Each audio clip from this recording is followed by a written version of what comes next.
What happens when Hollywood legend Sylvester Stallone sits down for what should be a routine promotional interview, only to find himself under attack from a host who seems determined to tear him down? What you're about to witness is one of the most shocking live television moments ever captured, where a beloved action star reaches his breaking point and unleashes decades of frustration in front of millions of viewers. Before we dive into this incredible story, make sure to hit that subscribe button and let me know in the comments what you think really triggered this explosive confrontation. The morning started like any other at the View Studios in Manhattan. Sylvester Stallone had arrived early, his usual professional demeanor intact as he prepared for what his publicist had assured him would be a friendly chat about his latest project. The 70-something-year-old actor, still maintaining the physique that made him famous, sat in the green makeup chair as assistants buzzed around him, touching up his appearance for the cameras. "Mr. Stallone, we're so excited to have you on the show today," chirped one of the production assistants.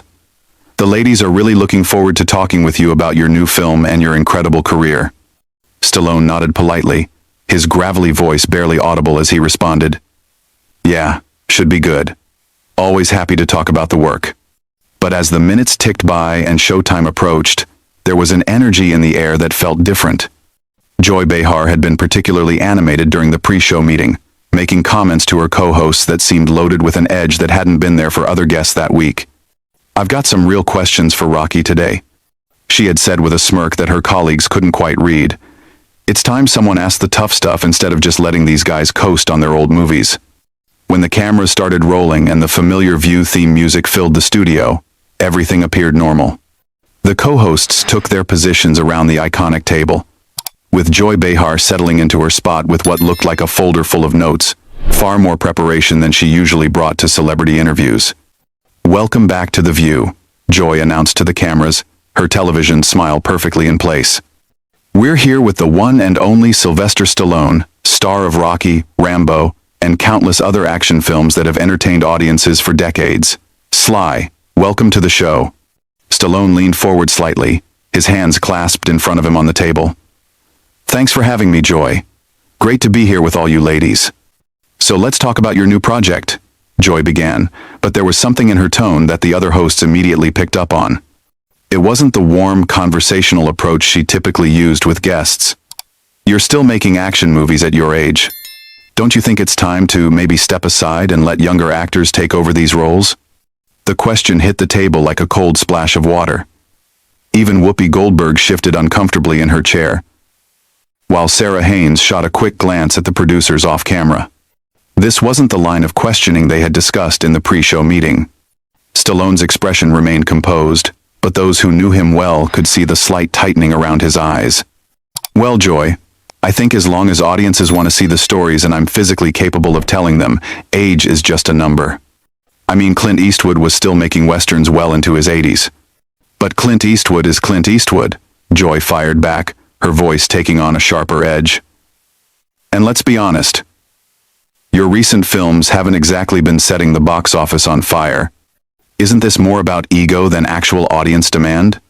The studio audience, which had been warmly applauding just moments before, fell into an uncomfortable silence.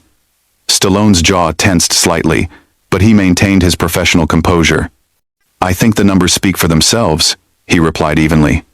"The Expendables franchise has been successful. Creed revitalized Rocky for a new generation, and people still connect with these characters. I'm not making movies for ego. I'm making them because there are stories worth telling." Joy wasn't backing down. She flipped through her notes dramatically, as if she had been preparing for this moment for weeks. "Speaking of Creed, wasn't that really Michael B. Jordan's movie? I mean, you were basically just there for nostalgia value, right? Playing the same character you created 40 years ago?" "Joy," Whoopi interjected gently, clearly trying to steer the conversation back to safer ground. "I think what we're all curious about is how Sly keeps himself in such incredible shape for these demanding roles." But Joy wasn't interested in changing direction. She had locked onto her target, and something in her demeanor suggested this had become personal, though no one in the studio could understand why. "No, I want to hear his thoughts on this," Joy continued, completely ignoring Whoopi's attempted intervention. "Because it seems to me like Hollywood has this problem with aging male stars who just can't accept that their time has passed. They keep coming back to the same well over and over again instead of making room for fresh talent. Stallone's hands, still clasped on the table, tightened slightly. His voice remained controlled, but there was a new quality to it that regular viewers of The View had never heard before. Joy, I'm not sure what you're getting at here, but I've spent 5 decades building characters that mean something to people. Rocky Balboa isn't just a movie character to a lot of folks. He's a symbol of perseverance and fighting against the odds. If that resonates with audiences, then I don't see why I should apologize for continuing to tell those stories. But isn't it really about the money? Joy pressed on, seemingly oblivious to the growing tension around the table. I mean, these franchises are cash cows, and you're just milking them for every dollar you can get, regardless of whether the stories are actually worth telling anymore. The other co-hosts were now exchanging worried glances. This was not the direction anyone had expected the interview to take, and the production staff behind the cameras were clearly scrambling to figure out how to handle what was rapidly becoming a hostile interrogation rather than a promotional interview. Stallone took a deep breath, his decades of media training kicking in as he tried to navigate what had become an increasingly uncomfortable situation. Look, Joy, I understand that everyone's entitled to their opinion about movies and careers and all of that. But I think you might be underestimating what these characters mean to people and why they continue to connect with audiences across generations. Do they, though? Joy shot back immediately. Or is it just Hollywood's old boys club protecting each other in green lighting projects because of who you know rather than the quality of the material? The accusation hung in the air like a toxic cloud. Stallone's expression changed noticeably. For the first time since the interview began, the professional mask slipped just slightly, revealing a flash of something much deeper and more intense. Excuse me? Stallone's voice dropped to a lower register, the kind of tone that had made him famous for playing tough guys who didn't back down from a fight. What exactly are you implying, Joy? Joy seemed to sense she had struck a nerve, and instead of pulling back, she leaned forward with what could only be described as predatory satisfaction. I'm not implying anything, Sly. I'm saying it outright. Hollywood is a business built on relationships and favors. And actors like you have been benefiting from that system for decades, while newer, more diverse talent gets pushed aside. The other hosts were now visibly uncomfortable. Sarah Haynes was staring down at her notes, clearly wishing she could disappear, while Alyssa Farah Griffin kept glancing toward the producers with an expression that screamed for help. Even the usually unflappable Whoopi Goldberg looked like she wanted to crawl under the table. Joy, maybe we should move on to talking about Sly's philanthropy work, Whoopi suggested, her voice carrying a warning tone that Joy seemed determined to ignore. No, I think this is important, Joy continued, her voice rising slightly. We talk all the time on this show about representation and giving opportunities to underrepresented groups, but then we celebrate actors who keep taking up space that could go to someone else. Stallone's eyes narrowed, and for a moment, the cameras caught something that viewers would replay countless times in the coming weeks. It was the look of a man who had spent his entire career being underestimated, who had clawed his way up from nothing, and who was not about to sit quietly while someone questioned his right to exist in his own industry. Let me tell you something, Joy, Stallone began, his voice steady but carrying an undercurrent of barely controlled intensity. I didn't get handed anything in this business. I wrote Rocky because nobody would give me a shot. I sold my dog to pay rent while I was trying to get that script made. When the studios wanted to buy it, they wanted to cast somebody else, somebody more established, somebody who fit their idea of what a leading man should look like. But that was 50 years ago, Joy interrupted, seemingly unable to read the warning signs that were obvious to everyone else in the room. What have you done lately besides recycle the same character over and over? The studio audience was dead silent now. Even the camera operators seemed to be holding their breath, sensing that they were witnessing something that would be talked about for years to come. Stallone's hands unclenched from the table, and he leaned back in his chair, his posture changing from defensive to something much more dangerous. What have I done lately? I've created opportunities for dozens of actors through the Expendables franchise. I've mentored young directors and writers. I've used my platform to tell stories about working-class heroes and underdogs who refuse to give up. All starring you, of course. Joy shot back with a laugh that sounded more like a bark. How convenient that all these opportunities for others just happened to revolve around keeping Sylvester Stallone in the spotlight. That was the moment. Anyone watching could see it in Stallone's face. The exact instant when decades of frustration and a lifetime of fighting for respect crystallized into something explosive. His voice, when he spoke again, was quiet but filled with a fury that made the entire studio feel smaller. You know what, Joy? I've been sitting here trying to be polite, trying to play the game. But I think you've got some kind of personal problem with me that has nothing to do with movies or representation or any of the high-minded principles you're pretending to care about. Joy's eyes widened slightly, clearly not expecting Stallone to push back so directly. I don't have a personal problem with you. I'm just asking the questions that need to be asked. No, Stallone said, his voice growing stronger. You're not asking questions. You're making accusations. You're sitting there acting like I'm some kind of relic who should just disappear so you can feel better about whatever agenda you're pushing this week. I don't have an agenda, Joy protested, but her voice had lost some of its earlier confidence. Really? Stallone leaned forward again, his intense stare fixed directly on Joy.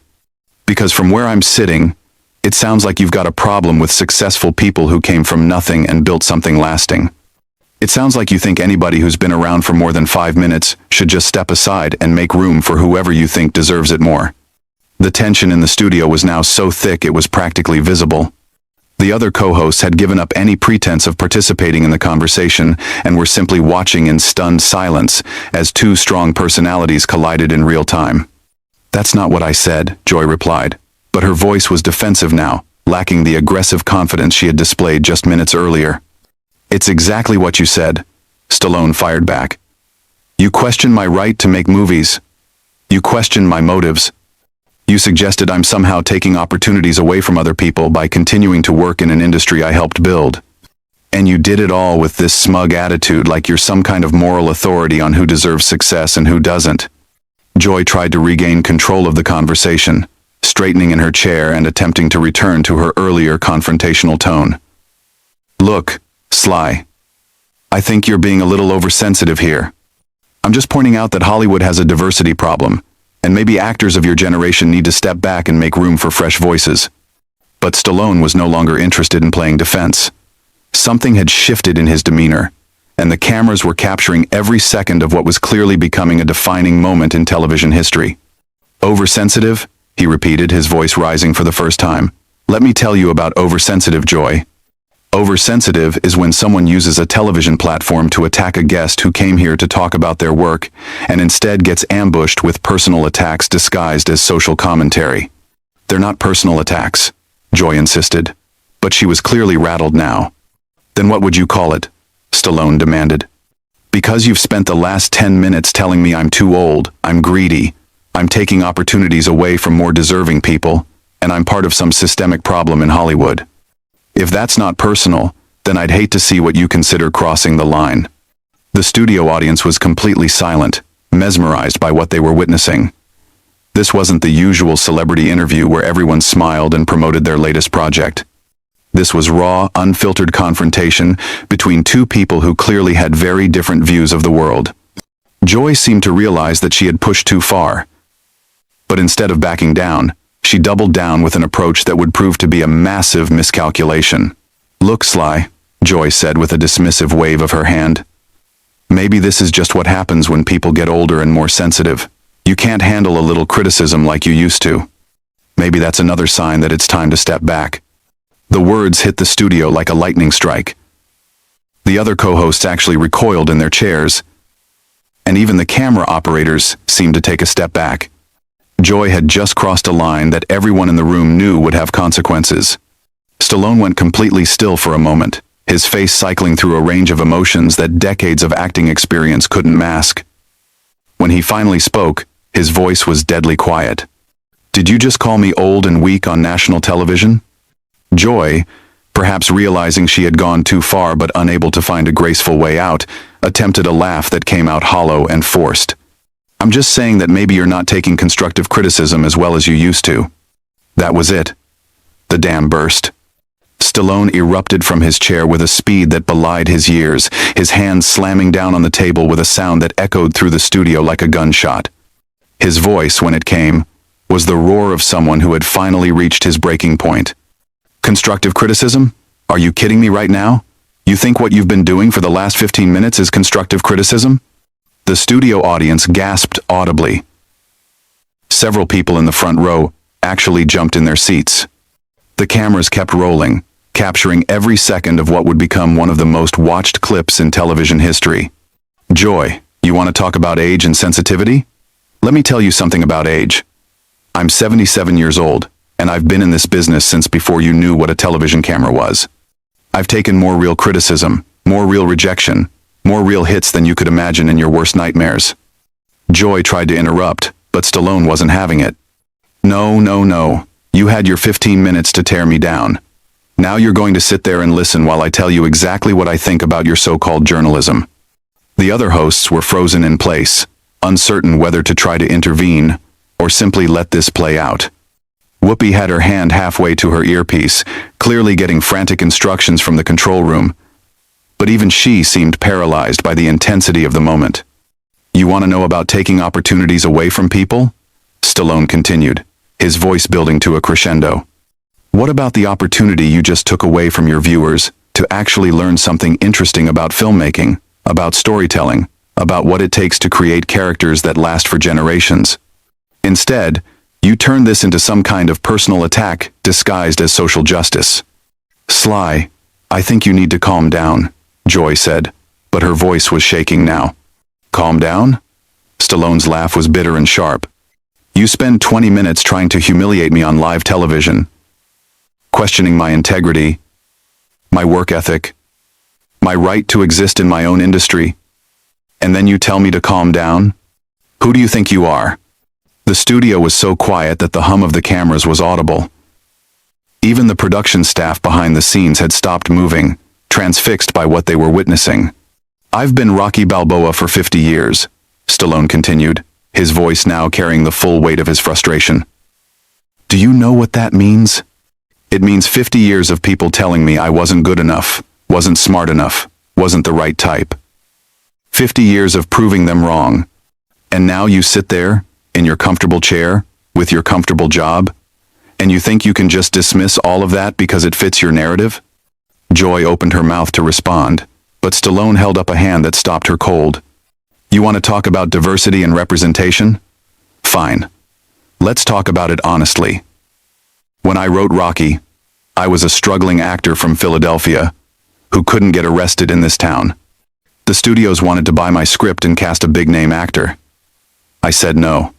I fought for 2 years to play the character I created, and they told me I was crazy, that I'd never work again if I didn't take their deal.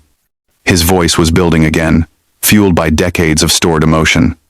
But I believed in that character, and I believed that working-class people deserve to see themselves as heroes on screen. That's diversity, Joy. That's representation. Rocky Balboa wasn't some privileged pretty boy. He was a bum from South Philly who refused to stay down when life knocked him flat. But that was then. Joy managed to interject weakly. No, that's now. Stallone exploded. That's every day. You think because I've been successful I've forgotten where I came from? You think I don't understand what it's like to be counted out? To be told you don't belong? To have people like you sitting in judgment of whether you deserve the opportunities you've worked your entire life to earn? The cameras captured everything. The raw emotion, the genuine hurt beneath the anger, the sight of a Hollywood legend stripped of all pretense and fighting for his dignity in real time. And you know what the really sad part is, Joy? You had a chance today to have a real conversation about storytelling, about perseverance, about what it takes to create something that lasts. Instead, you chose to use your platform to tear someone down. That says a lot more about you than it does about me. Stallone straightened his jacket and looked directly into the camera, addressing the viewers at home. To everyone watching, I came here today to talk about work I'm passionate about, stories I believe in, and characters that have meant something to people for generations.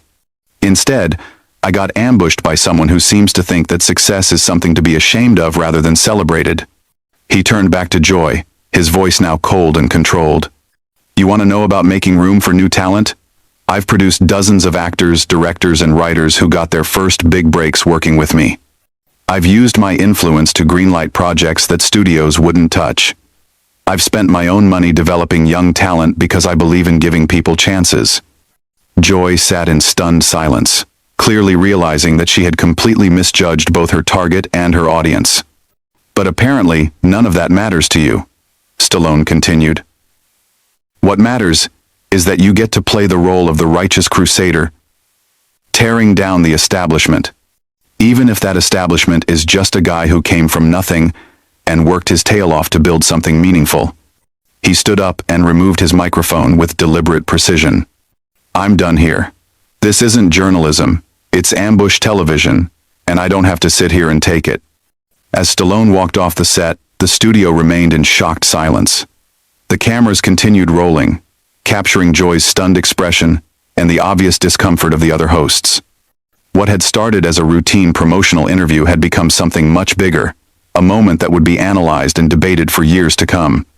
And for those few explosive minutes, viewers had witnessed something rarely seen on television, the complete and total dismantling of a host by a guest who had finally had enough.